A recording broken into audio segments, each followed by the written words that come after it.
Hello everyone, আমি বিতিশা রান্নাঘরে সবাইকে স্বাগত জানাচ্ছি। আজকের রেসিপি ওলকপি আলু ধনেপাতা দিয়ে বাটা মাছের হালকা ঝোল। তার জন্য প্রথমে আমি ও আমার মা আমাদের জমিতে গিয়ে ওলকপি তুলে নিলাম।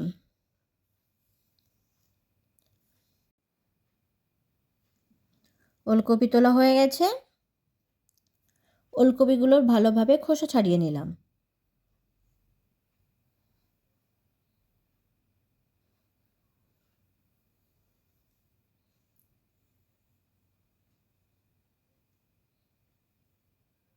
ওলকপিগুলোর খোসা ছাড়ানো হয়ে গেছে। ওলকপিগুলো ছোট ছোট টুকরো করে কেটে নেব। আলুগুলোকেও ওলকপির মতন কেটে নেব। বাজার থেকে নিয়ে আসা বাটা মাছগুলোকে কেটে নেব।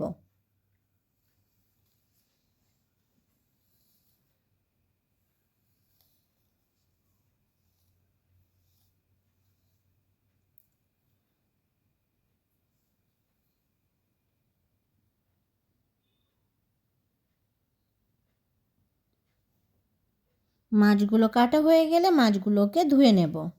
মাছগুলো একটি পাত্রে নিয়ে তাতে পরিমাণ মতো লবণ ও পরিমাণ মতো হলুদ দেব। ভালোভাবে মাখিয়ে নেব। মাছে লবণ হলুদ মাখানো হয়ে গেছে।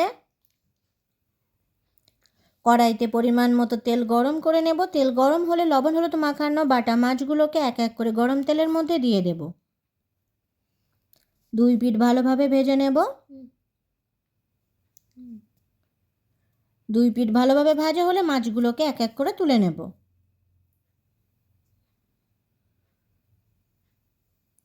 গরম তেলে বাকি মাছগুলোকেও এক এক করে দিয়ে দেব।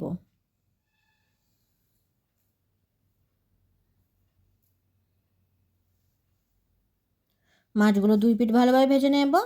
দুই পিঠ ভাজা হলে মাছগুলোকে এক এক করে তুলে নেব। মাছ ভাজার তেলে দিয়ে দেব কালো জিরে ফোড়ন। ফোড়ন ভাজা হলে দেব পেঁয়াজ কুচি।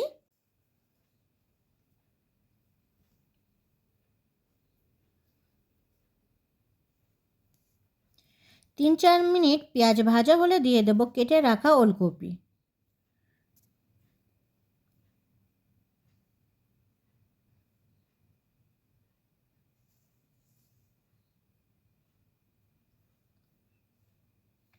ওলকপি 4-5 মিনিট ভাজার পর দেব কেটে রাখা আলু।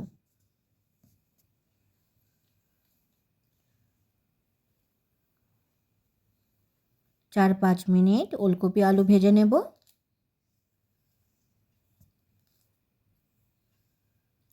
4-5 মিনিট পর দেব পরিমাণ মতো লবণ আর দেব পরিমাণ মতো হলুদ।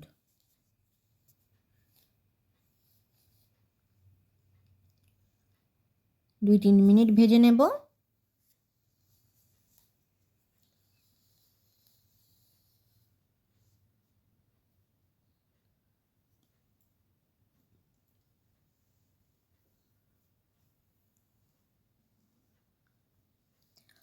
আলু ওলকপি ভাজা হলে দেব 1 চামচ আদা বাটা, 7-8টা চেরা কাঁচা লঙ্কা আর দেব একটা মাঝারি সাইজের পাকা টমেটো কুচি। কিছু সময় ভেজে নেব।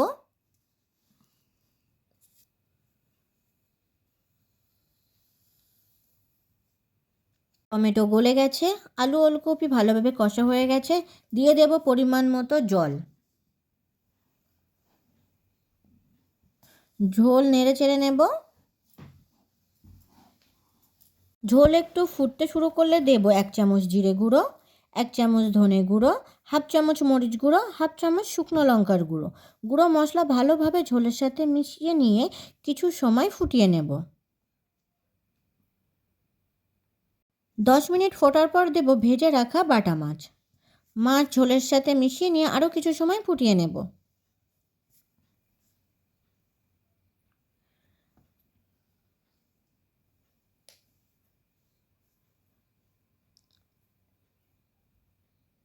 5 মিনিট পর দিয়ে দেব ধনেপাতা কুচি।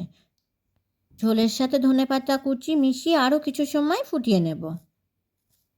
দেখে নেব আলু ওলকপি সিদ্ধ হয়েছে কিনা। আলু ওলকপি সিদ্ধ হয়ে গেছে। আরও কিছু সময় ফুটিয়ে নেব। তৈরি হয়ে গেছে আমাদের ওলকপি আলু ধনেপাতা দিয়ে বাটা মাছের হালকা ঝোল। ভিডিওটি কেমন হয়েছে অবশ্যই কমেন্ট করে জানাবেন। আর ভিডিওটি যদি আপনাদের ভালো লেগে থাকে তাহলে চ্যানেলটিকে সাবস্ক্রাইব করতে একদম ভুলবেন না। ধন্যবাদ।